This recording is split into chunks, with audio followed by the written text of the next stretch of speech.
நம்ம இங்க இருக்கக்கூடிய ஸ்ட்ரக்சர் அல்லது சிஸ்டம், ஃபேமிலிங்கிற சிஸ்டம் இருக்குல்ல, இந்த சிஸ்டம் இப்படி தான் இயங்குது. எஸ்பெஷலி இன் மிடில் கிளாஸ் ஃபேமிலில ஒரு பையன் இருந்தா அவனுக்கு அவனுக்கு எல்லா பொறுப்பும் இருக்கு. அவன் எல்லாரையும் பார்த்துக்க வேண்டியது இருக்குங்கிறது இருக்குல்ல. இது சரியா, தப்பா அப்படிங்கிறது ஒரு டிஸ்கஷன்.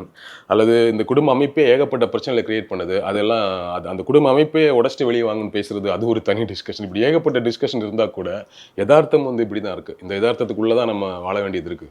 நம்ம இந்த எதார்த்தத்தெல்லாம் உடைச்சுட்டு, நான் இந்த சிஸ்டம்லாம் வேணாம், நான் இதெல்லாம் பண்ண வேண்டிய தேவையில்ல அப்படின்னு போனா, அத விட பெட்டர் சிஸ்டம் நமக்கு ஒண்ணு இங்க கிரியேட் ஆயிருக்கா அப்படிங்கிறது கேள்விக்குறி இல்லையா? ஸோ அப்போ இந்த இந்த சிஸ்டத்துக்குள்ள, இந்த ஸ்ட்ரக்சருக்குள்ள நம்ம ஒரு பையனா பல வீடுகள்ல பெண்களும் இருக்கிறாங்க. மகள்களும் அந்த வேலைய செய்றாங்க.